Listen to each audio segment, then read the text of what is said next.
Hi everyone, my name is Sonia Siddiqui and joining me today is Michelle Hennekenen. Hi. Hi. And she's here from Robert Half, and we're really excited to know more about how to define your personal brand. This is one of the topics that we always discuss with our clients, and we really want people to start focusing on that. So we're really happy to have Robert Half here and present their webinar today. Great. Thank you, Sonia. Welcome, everybody. I'm pleased you could join us today, either live or in a broadcast afterwards. So I work for a division called Robert Half Financial Services, which is part of Robert Half Canada.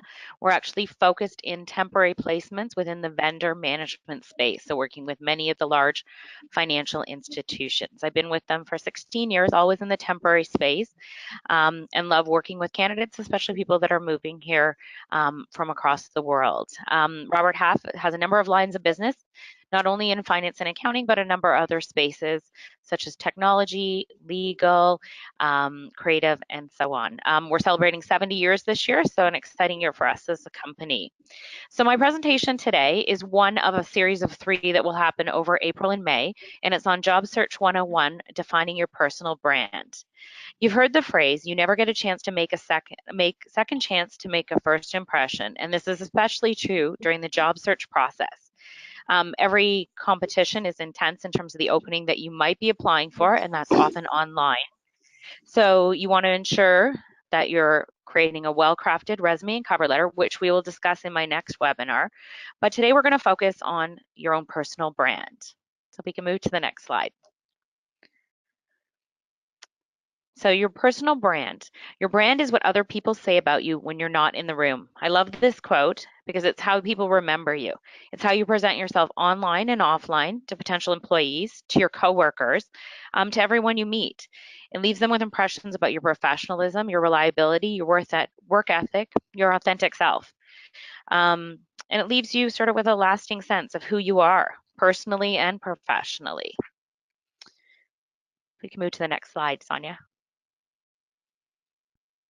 So why bother with branding? You need to show potential employers what value you bring to them and their team, and you want to create a compelling, consistent brand that does just that. It helps to build relationships with the hiring managers, and those relationships can ultimately lead to a job offer. So next slide. Personal branding. You want to be authentic and not gimmicky. We do a number of surveys, and in this particular case, 52% of executives surveyed said they found gimmicking job hunting tactics unprofessional. They want you to be authentic, truthful, and real, and often the gimmicks don't stand out in the job market. So you want to, it's about taking inventory of your skills, your own work style, your personality, and figuring out those existing qualities and how they might help companies to meet their business goals and branding yourself accordingly. So we're going to move to defining your brand. Before you solidify a personal brand, you need to consider your personal and professional values. So this might be your long-term goals and growth opportunities, your work-life balance needs. This would definitely depend on the individual. Do you like to work alone? Do you like to work with others? Do you prefer to be behind the scenes, or do you want to be face-to-face? Things to think about in terms of communication preferences as well. So we're going to move to consider this. What are your core attributes? What are your best skills and qualities? A good way to sort of work on nailing down your personal brand is to create a one-page brief on yourself. The exercise forces you to craft a targeted message based on your own skills, your qualification, and your career dreams. So you might start by listing all of this, what you have to offer to an employee on a sheet of paper. Use free association, write down anything that comes to mind, and then go back and start weeding out your notes to maybe the 5, 10 strongest things that you bring to an employee. These might be your core attributes. For me, I'm a very visual person, so I love doing a mind map. So you can definitely look that up online. I find it's a really useful tool in terms of brainstorming. Next, you want to work on the priority of communication. What do you want to, important things do you want to get across to the hiring manager or to the human resources professional? In what order?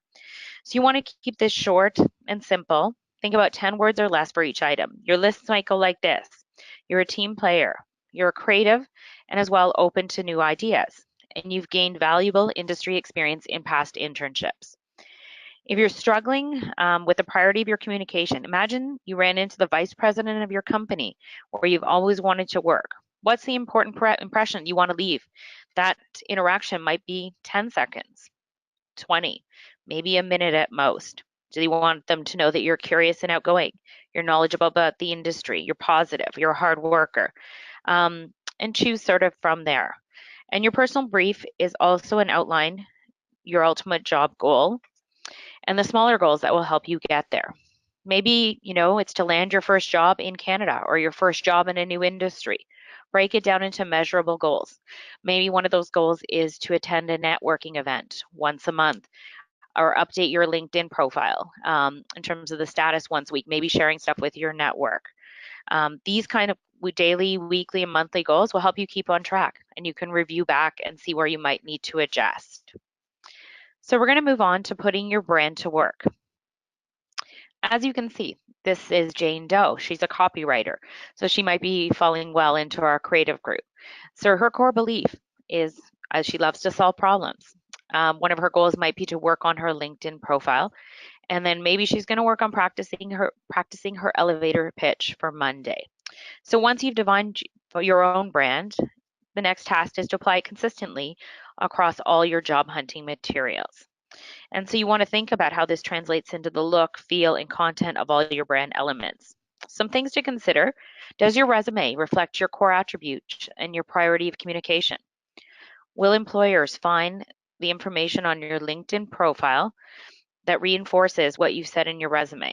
Consider asking maybe, someone that you've done work for previously. If you're maybe new out of school, that might be a professor or an internship manager for a recommendation to reinforce some of these core attributes. And do you have a 30-second elevator pitch? So if you end up in that elevator or at a social event or just somewhere randomly and you meet someone, you'll be able to sort of highlight your experience. Want to have a short description of who you are and what you want to do. So this might be something that you might try out with a friend or family member to get comfortable talking about yourself and sort of what you want to get across to an employer. So we're going to move on to standing out. So you want to take time to research the company and do your homework. So this may be a company you're applying for. This might be a company that you're going to go and interview with directly. So you want to make sure you've gone to their website. Maybe you've gone to the LinkedIn profile of the person that you're going to be interviewing with. And as well, take a look to see what's in the news about them so you are knowledgeable.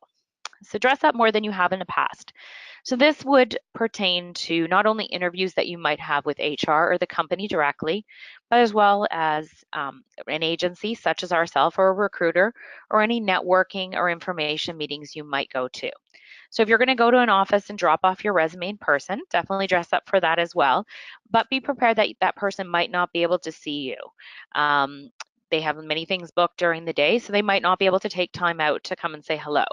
But you are going to meet the receptionist. So make sure that interaction is a positive one. That person, whether male or female, has much power and maybe ask for their opinion about a potential job seeker.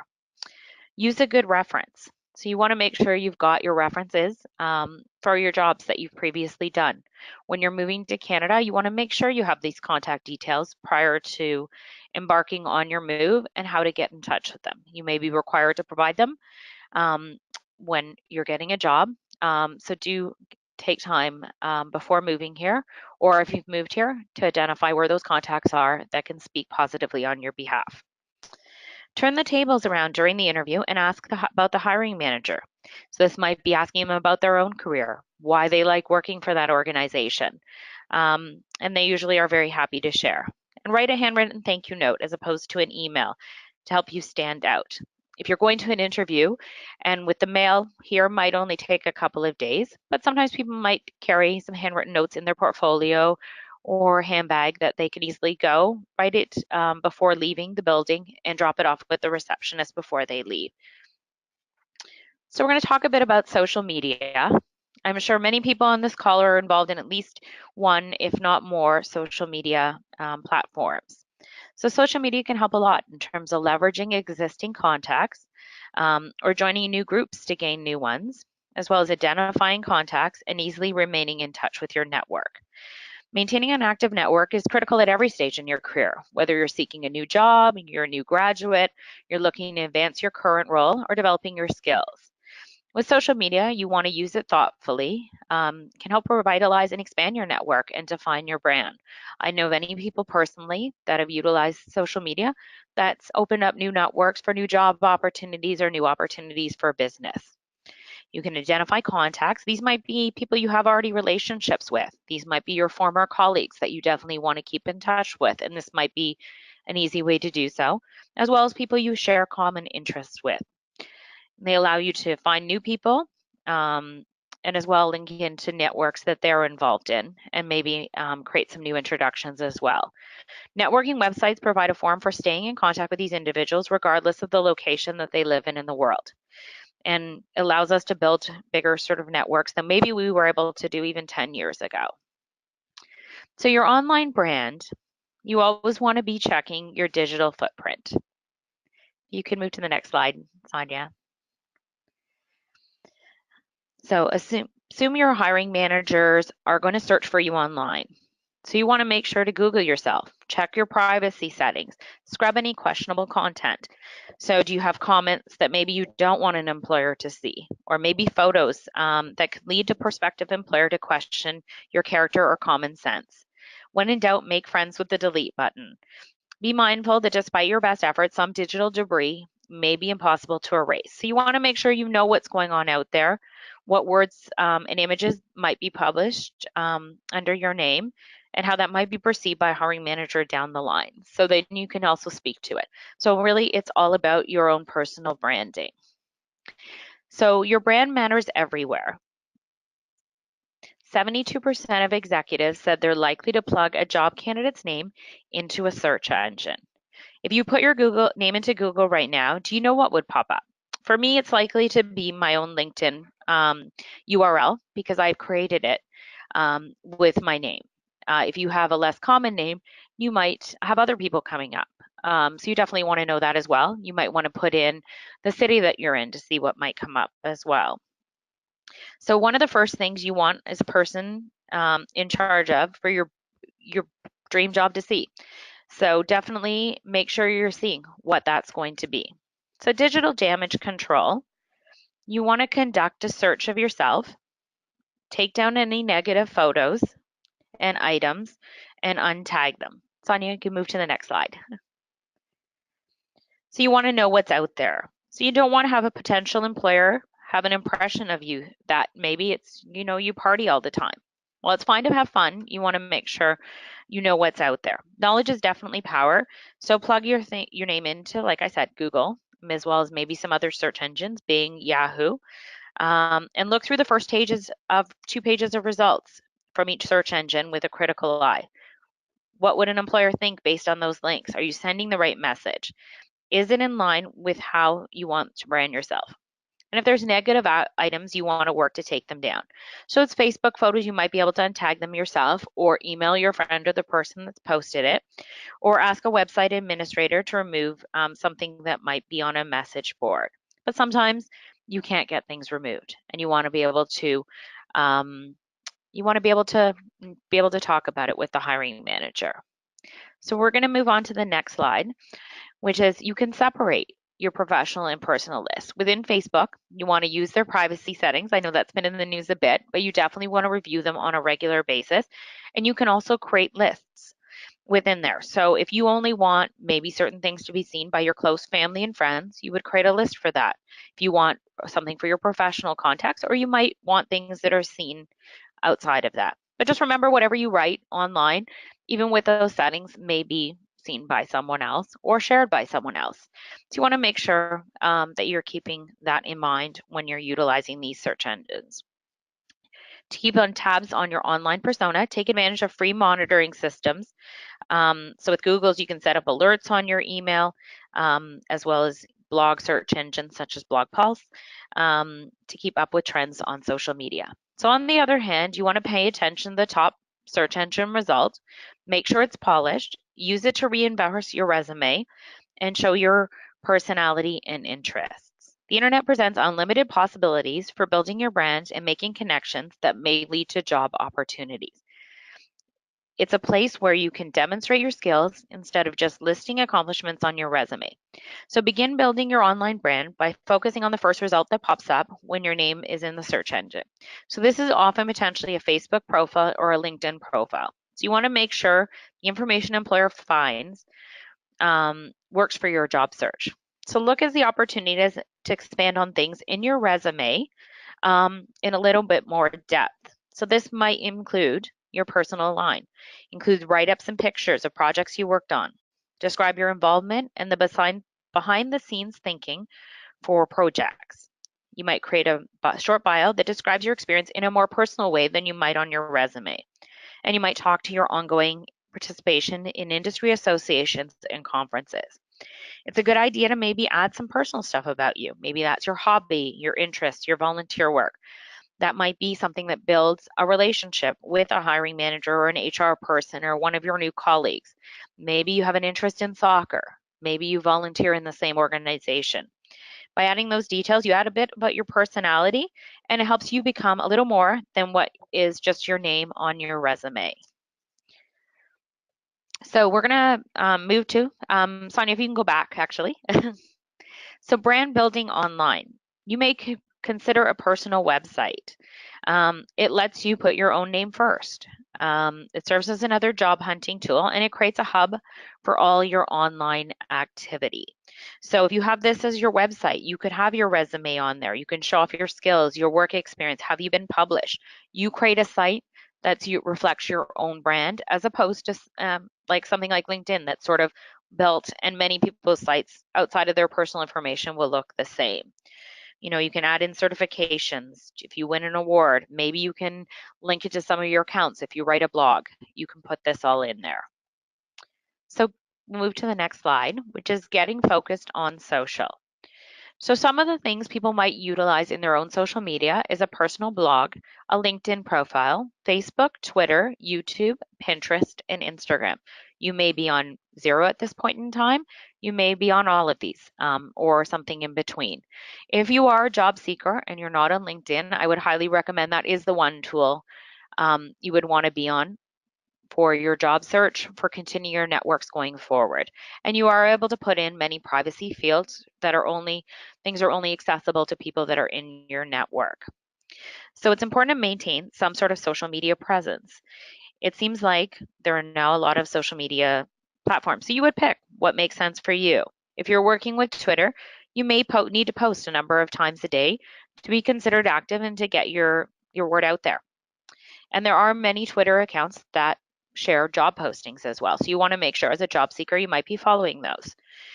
With Facebook, you might only be doing 1 or 2 posts a day. LinkedIn works at maybe a little bit of a slower pace. You can post and respond to industry questions. You know, when you see something that's applicable, look for new contacts and update your status every few weeks. Some people do it a bit more often. I post articles and maybe job tips for my network, but given what I do on a daily basis, I might be a little more active than some people that aren't utilizing it for work purposes. If you're writing a blog, you might need more frequent updating to, entice readers and keep people current. So you might be posting every other day or every day. So pick what makes sense for you. So focusing on the LinkedIn piece in your profile. Sonia will move, thanks. You want to write a succinct summary. So we have Jane Doe here. So you draft a clear and concise description of your professional skills, experience, and achievements. You may want to think about elements of your background that captures people's attention. Maybe you don't want to just have accounts payable manager. Maybe you want to have a fun tagline. I mean, you really can personalize this to yourself so you're not like everybody else. You don't need to outline your history here. It will go into more in your actual profile. A short paragraph covering your top capabilities would definitely suffice. Use keywords. Incorporate relevant keywords into your summary and descriptions of the positions you've held.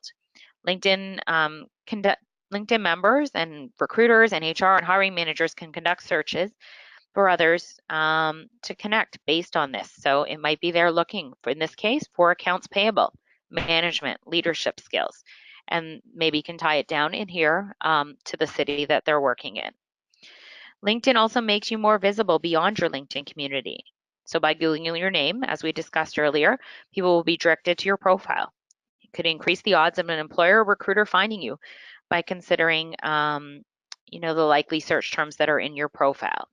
And get a picture. Some people have pictures, some people don't. They say profiles with pictures are viewed more often.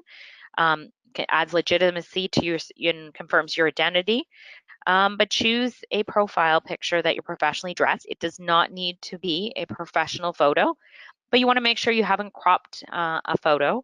And you don't want to be have your children or other people in it, or you're wearing sunglasses. And smile. It makes you seem more approachable. So be yourself. Let your personality shine through this photo if you elect to add one to your profile. And keep it fresh. Once you've established a presence on LinkedIn, don't let it grow stale. You can add new skills, your responsibilities, and share things with your network. If you see an article that you want to share, definitely add it there to build some engagement with others. Some other things you can add to your LinkedIn profile outside of work experience and education and skills is your volunteer experience. Are you involved with an organization back home or since you've moved here? Do you sit on a board? Make sure to include that in your profile. Publications that you are in, certifications. Do you have a patent for a product or something? Courses you may have taken. Many people have post-secondary education, but many of us take courses that may be one-off courses to expand our knowledge either for work or just of personal interest. You can add that into your LinkedIn profile. Projects you've been involved in, your languages. So if you speak multiple languages, make sure to include them in your LinkedIn profile. And then as well, honors and awards, whether these are professionally through your volunteer experience or something personally you've won, you can definitely include this within your LinkedIn profile. So Sonia, we'll move to the next slide. So treat social media as a conversation. You want to actively participate. Share your industry thoughts and experience and expertise as well. Post updates about your job search. Connect with like-minded people. Post with care and in a way that highlights you and your communication skills and your brand. Just make sure to give as much as you get. Social media is like one giant conversation that happens online. Just like when you're together with your friends, you need to listen as well as, as much as you talk. Comment on blogs, respond to questions. Be a cheerleader for your contacts, whether that's your professional network or your friends. Share their comments, their different things that they're posting and maybe their accomplishments to your network. But make sure you're taking time to see what you're writing. In this world, many people hide behind the social media and sometimes write things online. And I know when I read them, I'm quite shocked that sometimes some things are out there. So make sure to be positive, professional in terms of what you are writing and commenting on. And share valuable information yourself. You never know when something you share might open up the door to maybe an introduction or maybe your dream job. So we'll move to participating in professional networks. So this might include industry associations. So, whether it's online or in real life, your personal brand is definitely about making meaningful connections. So if you're an accountant, you might look at, the CPA. If you have your CFA designation, when you move to Toronto, you might look at the Toronto Society of Financial Analysts. So you want to take a look at what industry associations exist, because that might be a great way for you to expand your network and make new connections as well as friends. You may look at interest groups. Maybe you love to volunteer. Maybe you love to take photos and you find a group where you're able to meet like-minded people, and you never know where that might lead down the line. And then social media, you can look for, meetup groups, LinkedIn groups, Facebook groups that you're able to join. And if nothing else, you can start your own. I've done this personally for an organization that I volunteer with and was able to set up a LinkedIn group for our members to be able to connect professionally. And so your personal brand may seem like a small thing, but at the start of your job search, it's super critical to helping you stand out and network to land a job, and it's ever evolving. You can look at it, what's working, what's not. You want to convey to a hiring manager, to your professional network, and even your friends, your authentic self. And you never know where this brand's going to lead. Maybe it's a new career. maybe it's a new opportunity, maybe it's an interview, and maybe it's your dream job. So thank you so much for joining me today for my webinar, and good luck as you embark on defining your own personal brand. Thank you, Michelle. That was very, very informative, and we are starting to get a lot of questions, but I'm going to give everybody a few more seconds to type in your questions into the questions tab, and I'm sure Michelle will be more than happy to answer them. I will definitely try. So, the first question that we have here is from Liviu and wants to know if Robert Huff will be implementing the new Ontario's equal pay for equal work legislation for part-time and casual seasonal employees. Will they be getting paid as the same as full-time colleagues if they perform the same work? Well, the law is implemented in Ontario, so we, working with our candidates, will work with them on that.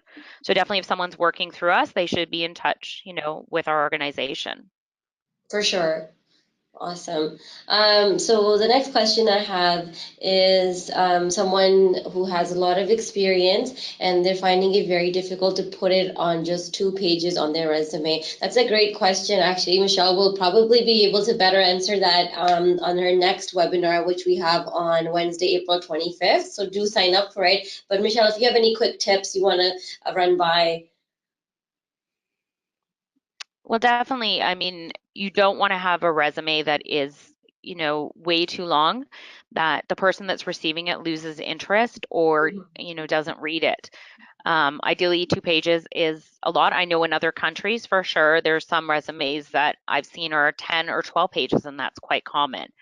Definitely, you want to make sure that you're highlighting your most recent roles. Some people might have a skills and experience section that is too long. I've seen resumes where the entire first page is that before they even move into the work experience. So maybe taking a look at it, but definitely we'll be covering that in our webinar in a few weeks. Yes, thank you, Michelle. Yeah, so please everybody stay tuned for the webinar. It is one of our last webinars for April, so it's going to be April 25th, but I'll be reminding you anyway. The next question that we have is from Reshma. Oh, sorry, there's Honor. Wants to know, do we need a recommendation letter from our references, or is it enough to just provide their contact information to a potential employer? I think it depends. Definitely recommendation letters, help if you have it. But most times, most organizations, if they're going to hire you, they want to ask specific questions, and that might be specific to the job that they're hiring for. So they will likely want the contact details, telephone and email of that individual that you reported to be able to follow up with directly. Awesome, perfect. Reshma has a question, wants to know what do employers look for when they ask about the overqualification of the candidate for the vacancy? So, they might say, well, you seem a little overqualified for this position. What's going through the employer's mind and what are they looking for at that point? What do they want to hear, I guess? I mean, it's hard to say because I think I would focus on what you can bring to the table, what skills you have, that you're, especially when you're coming to Canada. Many people are willing to sort of do different opportunities to get a start.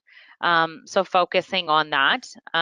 For us, I mean, in the vendor management space, we are given criteria to work with from our clients, and we look to identify candidates that meet that, what they're looking for. So if they have minimum, experience that they want or must haves, then or nice to haves as well, we're looking at that. So we're putting forth the best candidate for the opportunities based on the submittal spots we're given. Awesome, thank you. Another question is the client wants to know if all recruiting agencies, do they share a common database or do you have your own employers that you work with?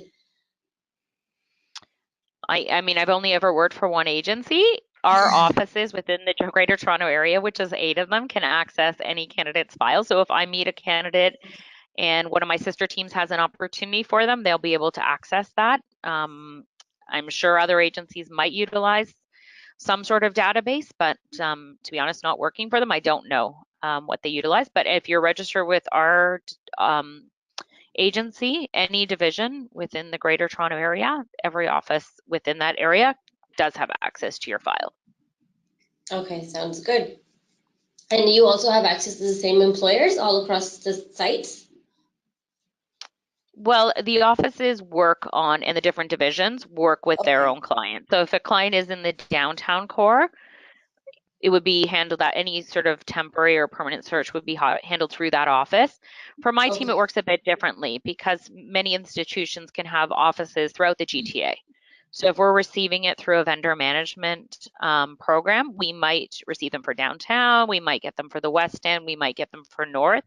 It only depends when we get that opportunity, but generally they're worked on through my team, regardless where the location is. But we would engage if it was, in an area that's outside of the town core, we might engage the office that works in that space in the All right. search. Thank you. Natasha has a very good question. Wants to know, does your LinkedIn profile have to match your resume? So, for example, if you have information from your resume on your LinkedIn profile, the dates or starting and ending dates, all of that, does that have to match exactly? And that is quite a bit of an issue that some people have, because when they want to target their resume, it might not match exactly what they have on LinkedIn. How do you think they should go about figuring that out? I believe it absolutely must match. I mean, if you've got the dates that exist on your resume should exist Mhm. on your LinkedIn profile. Okay. Hiring managers will go to your LinkedIn profile. They'll make sure you work somewhere. Do your titles match? When they're doing references, they're going to refer back to this. Is the content that you've provided them match what's on file with that organization? And some of those references checks are actually happening with HR.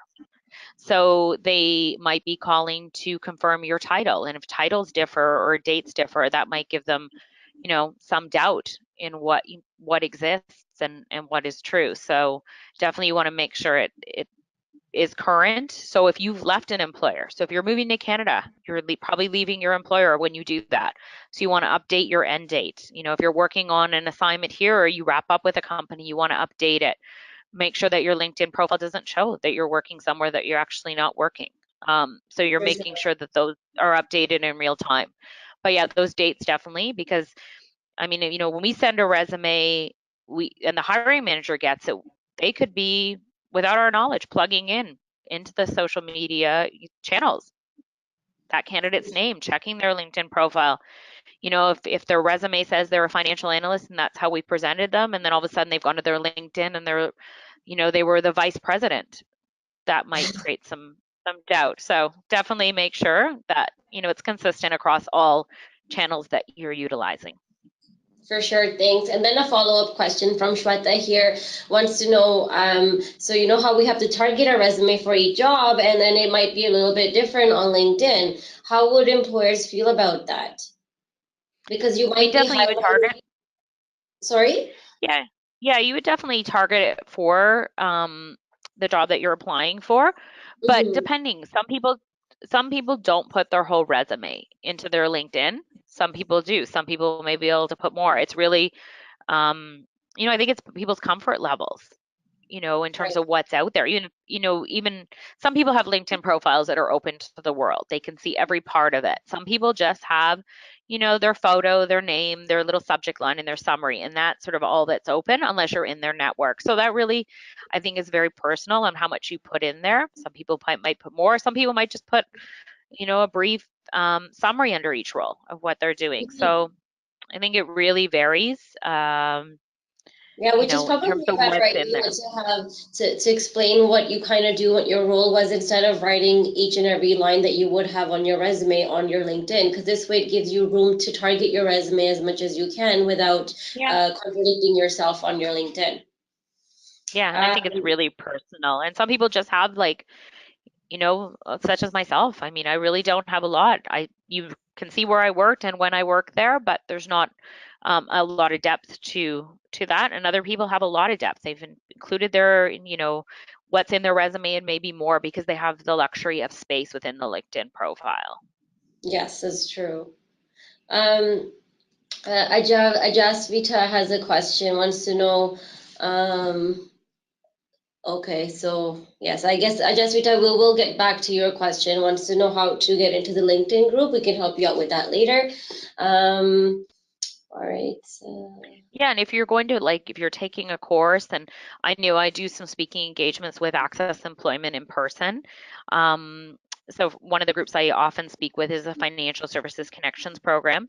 And when I go, those classes, they spend, a number of weeks together and they create groups. So that way they're able to keep in touch because, one person might get an interview somewhere and maybe they're not a fit for that job or they decide they don't want that job, but they make an introduction to another oh person yeah, within that group. for So it's sure. such a great way. They're starting their careers together essentially when they move to Canada. So, they're going to want to keep that network up. So they've created their own groups. I think they have some WhatsApp groups from what I understand. Um, so definitely, I mean, you can take it upon yourself. Maybe you create an alumni group for, your school back home here if you can't find one on LinkedIn. That way you're able to create those, or maybe an interest group either. It's really, really easy to do. So if you don't find what you're looking for, create your own. Perfect, thanks. Amy has a question, wants to know like how specific do you have to be when you're creating your email or your website if you want? Like, do you use your first and last name, or what's the best thing to do when you are creating, like you said, a website or a LinkedIn user ID or an email address? I mean, I think if you using your name is ideal. I mean, if you have a common name, that might be a little more challenging. You might have to incorporate a middle initial, maybe a city, maybe numbers. If you're utilizing numbers, don't use ones that pertain to your social insurance, your month, date, year of birth, because I see that's quite common. I wouldn't use any cute and catchy emails. If you have one for personal use, maybe open a new email. Because I see a lot of people that use probably casual ones that they use in school that maybe don't come across quite so professionally. So um, think about it. Sometimes people might have their own maybe business that they've set up, and perhaps they're using the name from that. When you're sending emails, make sure that your name is tied to the email if it's not matching. So when it comes up, um, and utilizing correspondence if you're dealing with a job agency. I know sometimes people may change their names to maybe a simplified or shorter form name of their name, but make sure when you're creating files or sending applications that you're utilizing your legal name, so you don't have problems down the line when you get a job and all of a sudden names aren't matching. So sometimes Thank people might you. put their short form name in brackets within their name. Okay, sounds good. That actually brings me to a point where I've been emailing clients and I've met them in person and I know their names, but then sometimes when I get the email, their name would be written out in Mandarin or Arabic, and I have no idea who it's coming from because that's how it shows up. So that's something maybe you want to check as well, because you might be using your own language in your mailbox back home. And when you come here, you got to make sure that you're changing that because your name is still showing up in your native language. It's not in English. So that's Yeah, something also that you want to be careful of. I Um, find it sometimes when I get an email and the name doesn't match what I have in my database, I can't find the candidate. When I go exactly. to look up their file, it doesn't pick it up. So definitely, if you're using some sort of short form, include maybe creating your personal email at the bottom. You've got your name that your file would be under, your phone number, where you're reachable. For most people, that's a mobile where they've got a voicemail, especially if they're a job seeker, their email, and maybe they put their LinkedIn URL. So that way, if you're sending resumes or any correspondence, someone can easily click into your LinkedIn profile and connect. It's almost All like your own right. like business signature, but within your personal email. Thank you. That's very good advice. I have a few people who are concerned about not being able to get a job interview if they don't have a LinkedIn account. I think some people are just nervous of being on social media and they don't want to be on LinkedIn. I highly suggest to get on LinkedIn if you are a job seeker. But Michelle, what are your thoughts on, as from a recruitment point of view, if someone does not have a LinkedIn and you have the resume in front of you, are you more likely to give them a call or would you go with someone who you can see online as well? Most of my resumes I get directly to my inbox. People applying to my postings or my LinkedIn status where I've asked them to direct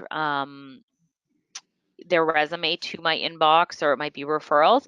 So I find I really just get majority of my resumes for the jobs is people applying directly to me. So those are the first things I'm going. If I get someone's resume, it's when I have to take a look at it. Is it a fit for my division? Is it not a fit at all? Is it a fit for another division? And then I'm passing it along. And I mean, we're working then, if someone's a fit for the types of roles that I work on, then I'm going to follow up with a phone conversation, um, to conduct, set up some sort of interview to learn about that profile. So, and I'm doing that based on resumes that I'm sent. Okay. So it doesn't really matter if they have their LinkedIn or not. I mean, I'm not necessarily going to it at that point. I'm Okay. working off who's, yeah. So, but I can't say that hiring managers, I don't, We'll probably often want to have a look at it. Yes.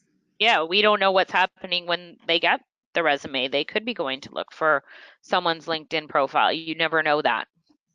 For sure. Okay. Eliezer has a question here. Wants to know that a lot of people recommend that you should go personally meet recruiters or hiring managers, when there's a job posting on LinkedIn, but that's kind of difficult to do. So in that case, what's the best option that they have in terms of getting in touch with the person who's posted the position? It is definitely a lot more challenging. I mean, going to an agency, someone can go and drop off their resume, but there may or may not be someone there to see you. Hmm. People, often throughout the day, recruiters are meeting people or doing Skype interviews. So they may not have the time. So you might just be meeting the receptionist, as I discussed earlier. With the hiring manager, it is definitely much more difficult. Many companies, unless you have someone's phone number directly or their email, they have automatic switchboards. And so, yeah, and many companies, you just, even sometimes when you go to their offices, there's not a receptionist. It's, Hmm. a locked door, and, you have a pass card to get in. So there's no guarantees that even if you went to a company that you'd be able to, you know, meet someone, even the receptionist. So many of the, financial institutions, they're on locked floors. So of course they're, somewhere they're going to probably have a receptionist in their corporate office, but it is a lot more difficult, in this day and age for security, privacy, confidentiality. I mean, people can reach out to people on LinkedIn. If you're reaching out to someone on LinkedIn, you want to make sure you're writing them a personal note when you send them an invitation if you don't know them.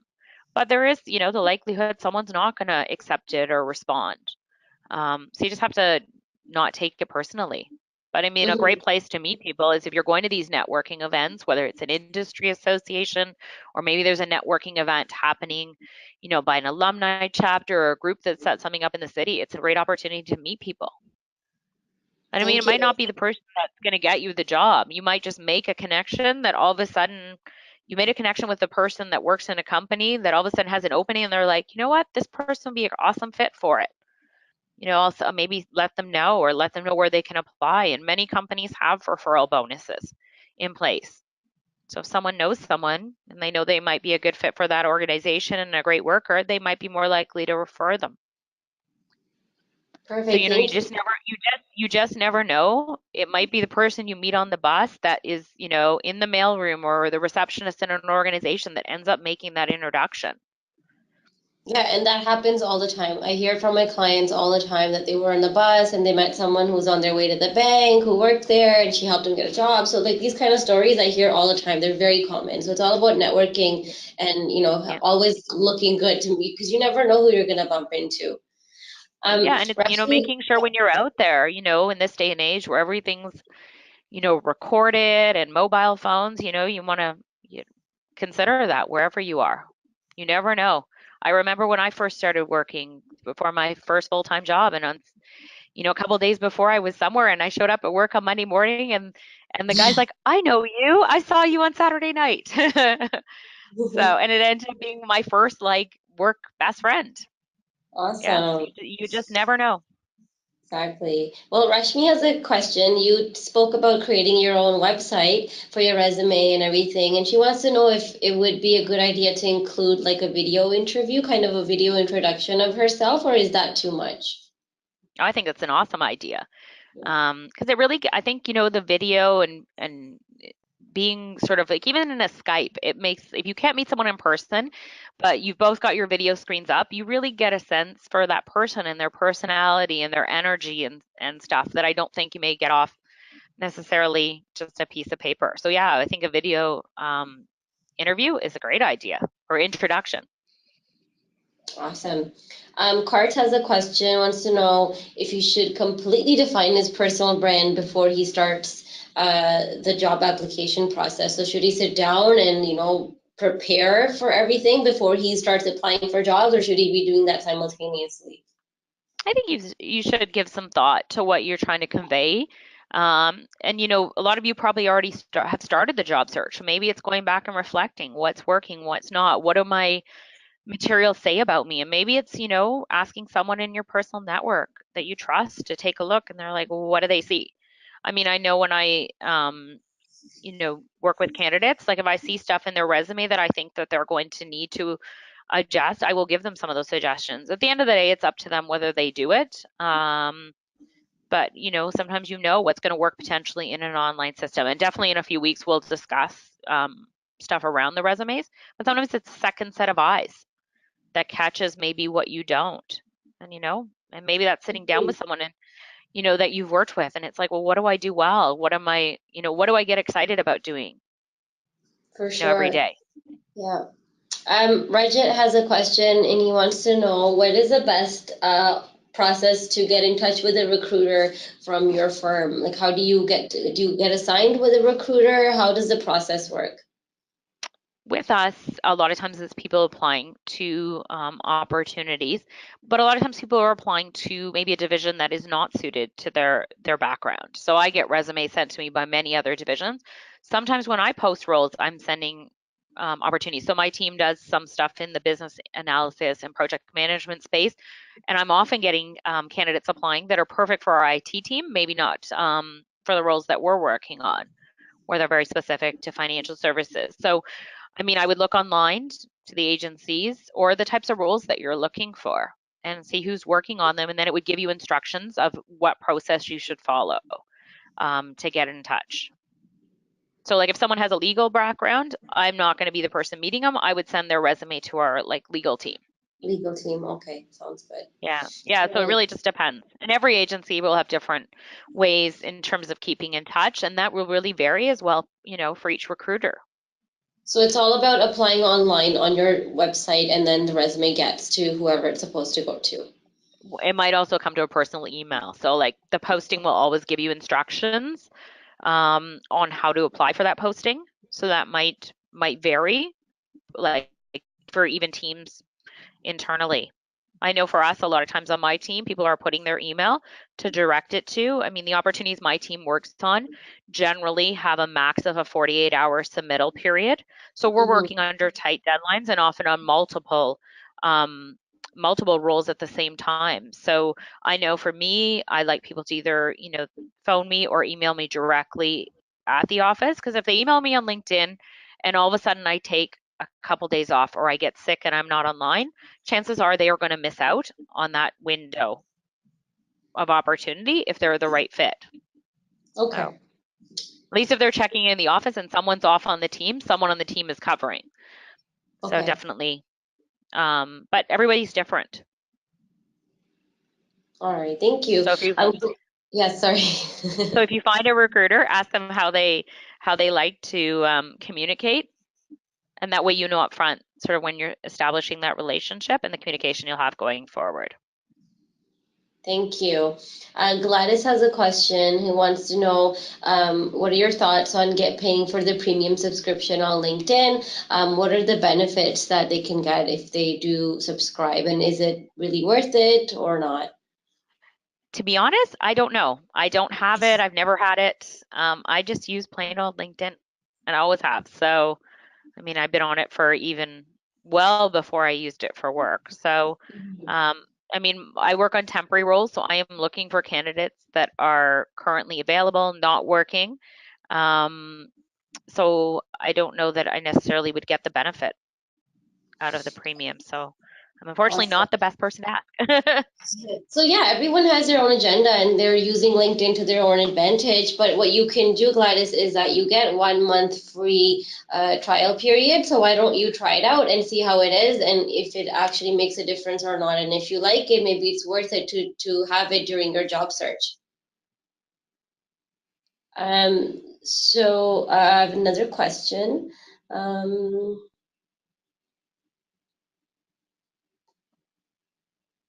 So Sunil has a question, wants to know how does this reference work during the time of the interview? Is it possible to ask employers to do a reference check only like after after they've offered them a job, or like how does that work? Because I know a lot of people are using their current employers as a reference, and it might be frowned upon because they're looking for other work.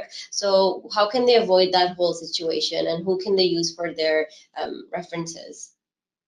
So sometimes they're done like in the temporary world, they might be done earlier on, as opposed to at the offer. If someone doesn't like, if someone's at an employer, they might do references that are maybe the two prior to that, but then subsequently do the most current one, at the time of offer. The temporary world works a bit differently because we're working with people that are already not working. Right. So they won't have a current employer unless they're in the process in the last couple of weeks of wrapping up. So realistically, our candidates, are ready to go. So we would be conducting those. Thank you. Alok has a question which wants to make sure again, what is the procedure for candidates to, be registered with Robert Half? Do they have to physically come in, or can they do it online? It depends on the division. So every Okay. division, many people do Skype. Some people do it in person. So it really depends on the division and who you're meeting with. So your best bet is to go to our website at roberthalf.com, and you would actually plug in for the Toronto area.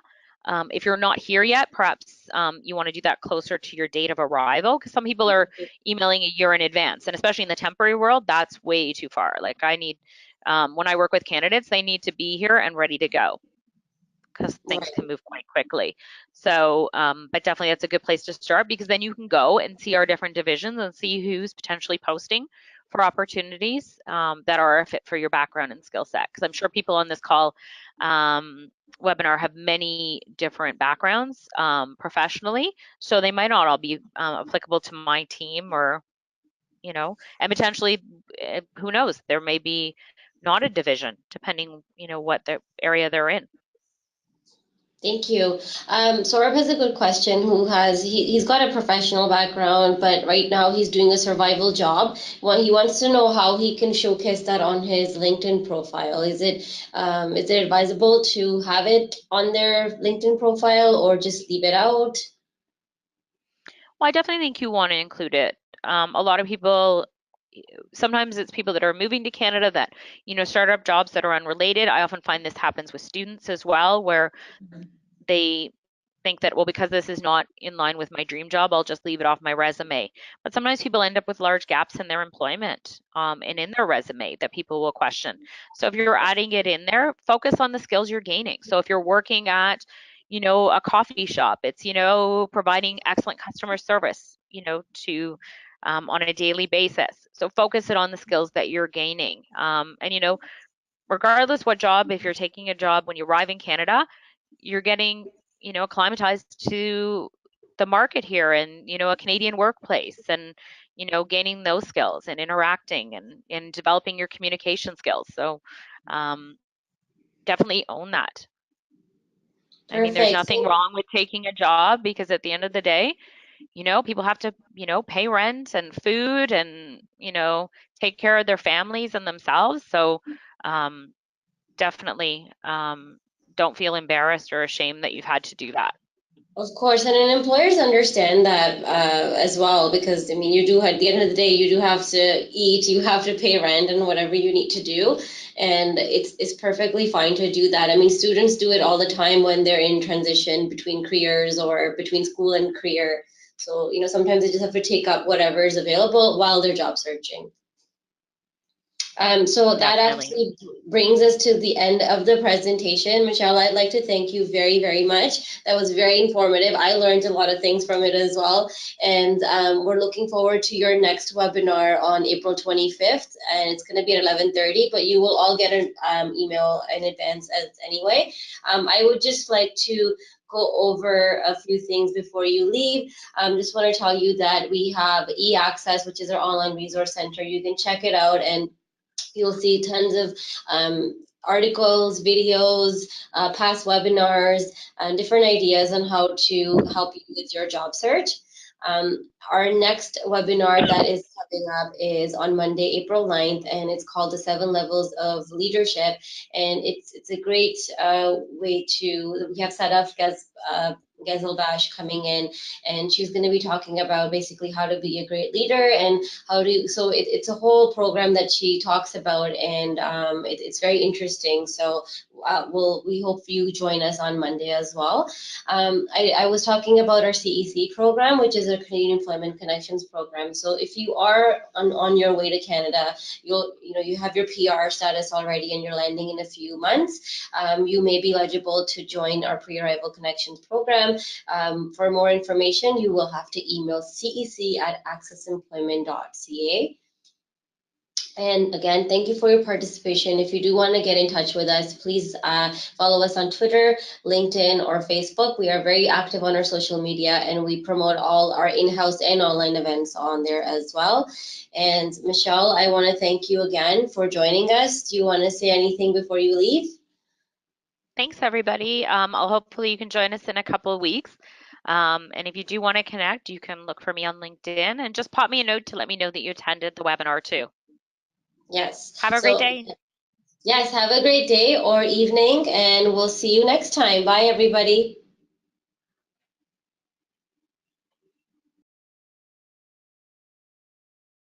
So that Definitely. actually brings us to the end of the presentation. Michelle, I'd like to thank you very, very much. That was very informative. I learned a lot of things from it as well.